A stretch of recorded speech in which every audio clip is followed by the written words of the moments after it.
So what happens is the majority of our experiences trigger negative emotional feelings, okay? So all of a sudden we have this amazing, great experience, all right? We have this birthday party, or we have a Christmas day, or we hypothesize about, the holidays are great for this. We hypothesize about the holidays. They're going to be great. Boy, I can't wait for Christmas. I can't wait. Even though they've never been that way. We set ourselves up, okay? And I'm going to tell you why we do that. Because I have found that the most fundamental, basic reason for every addiction that people suffer from is it's an emotional high that's unsustainable. And what we do is in the moment that we are feeling that everything is right in the world, we completely photograph that moment. And anyone that I've worked on with addiction completely confirms this. They're like, oh my God, I never thought of it that way. Because we confirm everything in that moment. This is when all my problems were gone. This is when I felt great. And everything that's in it is photographed. If you're having sex, you're tending towards addiction. If you're smoking a little reefer, if you're having a glass of wine, anything that gets you away from that emotional experience that felt so painful, man, you are addicted to it because it gets you out of those negative feelings. It gets you feeling good. But mathematically speaking, that's not possible. Because mathematically speaking, by far, the majority of your emotional experiences are going to be neutral to negative, as long as you're relying on them. That sets the stage for addiction. Do you understand? You then are always looking for something that was in that moment that made you feel better to be in your life all the time. Okay? So all addiction is based on an unsustainable emotional high.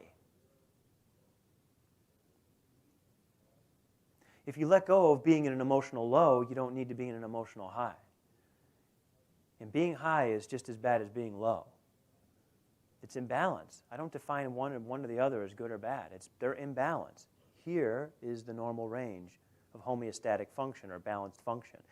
This is unsustainable. This is unsustainable. But what happens in addiction is they want to feel good so bad because they don't want to feel bad. They do what they need to do to feel good, feel good, feel good, feel good, feel good, feel good.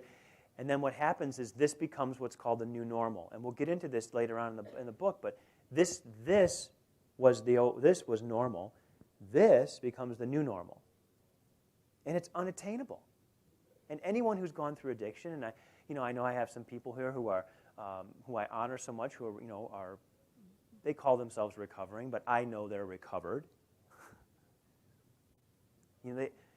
It's a helpless feeling because you want nothing more than to get back to that point where everything feels good. And it's never going to happen because it wasn't real to begin with.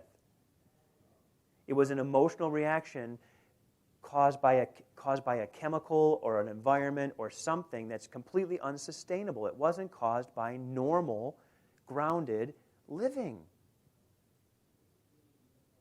And unfortunately, that's what people who recover from addiction end up back in. And that's the hardest thing for most people that are recovering addicts. What do you do when you give up this? You give up this, so you give up this, which is great. You give up the high, so you give up the low. But what is this? Because they never have a memory of finding any real happiness or fulfillment in that space. Their first real memory of fulfillment was here. So they don't even believe it exists in this space. They have no memory of it. They have no conscious memory that it even exists there. So it's a very hopeless, helpless feeling, and that's why there's so much relapse. But if they stay here long enough and they, give their life to some form of spiritual practice, all of a sudden they start to find some peace and they start to find some normalcy. And they're like, wow, this is the normal way of living? Yeah, but I have a lot of compassion for addiction. But they have to, I believe AA is an amazing program. It's an amazing stepping stone. I do believe that recovering alcoholics need to take steps beyond AA, but I do believe it's an amazing program of support, structure, and gets them off the substance. So they have a better chance at spiritual clarity. So there's definitely a need and a place for that, no doubt about it. But upon reaching that, every person with an addiction, whether it's sugar, which is everyone's first usually physical addiction is sugar. I have yet to find an alcoholic who didn't have a sugar issue first. Haven't found one yet. You have to look at the reasons why you're doing it. You have to look at the emotional reasons why you're doing it and when that came from in your life, and then you have to let it go. Let it go. So,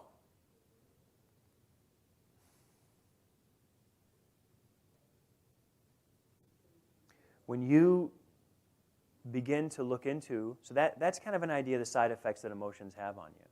Okay? So don't be kidding yourself and believing that when you're angry, you're not affecting your body, or when you're fearful, you're not affecting your body, or when you're suppressing, you're not affecting your body. Don't kid yourself, because you are. Don't punish yourself, but don't kid yourself. So I want to reflect back to the first part of our talk real quick here. Can you see why using emotions to guide you through your life is not in the highest good on a very practical level? I mean, you're causing yourself physical damage to navigate through life. It just doesn't, it's just not, is there a better way? I'm here to tell you, yes, there is a better way.